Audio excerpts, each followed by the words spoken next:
Hello. During this time with me, we'll cover three areas of communication. One is how to prepare your mind for difficult conversations with those in your life. Two is to restore your power when face to face with negative feedback. And lastly, I'll provide critical responses to overcome obstacles and boost your confidence.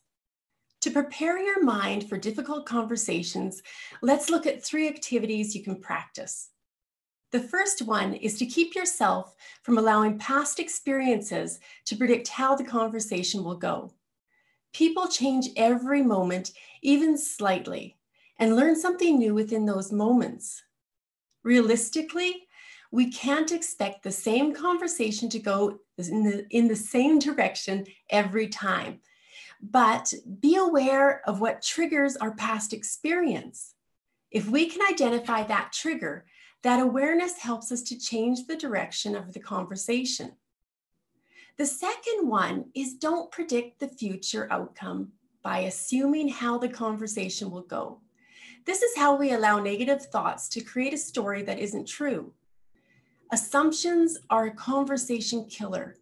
So you need to ask yourself if this thought is fabricated or is it true? Lastly, is to practice being present in that moment and take the approach of solving. When we're focused on solving a problem, emotion sits on the back burner and logic kicks in. We love to solve problems.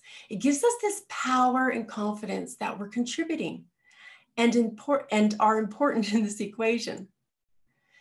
Being in this frame of mind helps us remain calm and focused. And when our mind and body language are more inviting and engaging, the other person becomes relaxed and receptive. Now let's look at restoring our power when face to face with negative feedback. In that moment when someone complains to us, especially directly in front of us, the first thoughts are of a defensive nature. Even if our words indicate we want to help, our body language will communicate otherwise. We have to change our perception of what feedback is. When someone provides negative feedback, this is a sign that they notice something isn't working. They have the expectation or belief that this should go one way and it didn't. What they want you to do is acknowledge that their beliefs are important and you'll do something about it because of them. When we're face to face with this situation, the person is emotionally charged and sometimes a bit hostile. To disarm them, we need to know what their expectations were before they became dissatisfied.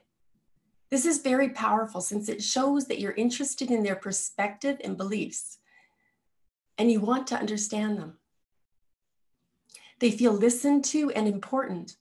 The reason why many people make noise is because they're not experiencing this feeling. Now, understanding them doesn't mean agreeing with them, but within that dissatisfaction or expectation, we can discover something that we aren't seeing and use that information to better our communication with our customers or the people in our life. If you're feeling challenged to be open to criticism, ask yourself, what's getting in my way that doesn't allow me to see this possibility? I'll repeat that.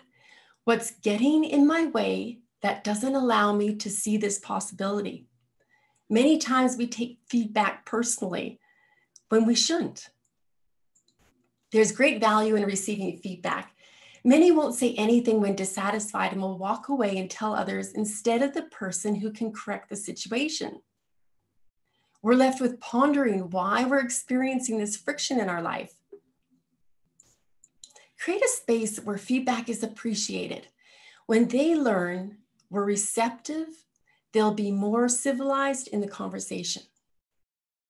Lastly, let's look at critical responses that will overcome obstacles and boost confidence. When receiving feedback, simply responding with "thank you, I appreciate your honesty," will make the other person comfortable providing it. If we respond with a defensive answer or body language, they'll be less willing to help the next time. Feedback comes loaded with other person's experience, fears, and beliefs.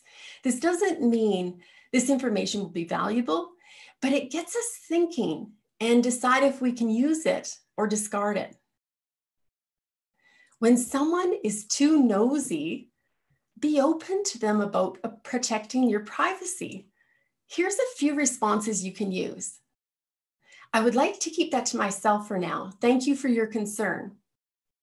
Or, down the road, I may want your feedback, but for now, I have a few things to figure out for myself.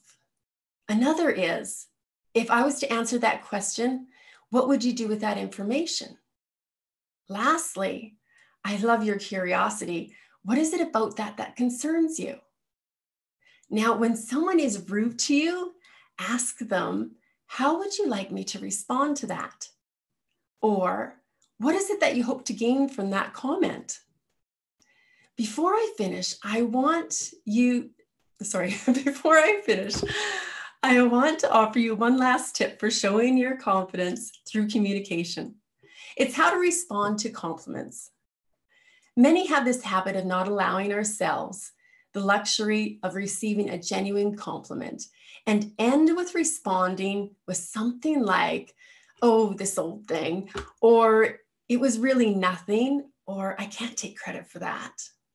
When we discount the compliment, we communicate to the giver that they have bad judgment. They got it all wrong, or they have no taste. We do this because we're sympathetic to other people's fears. We downplay our success so others will feel good about themselves.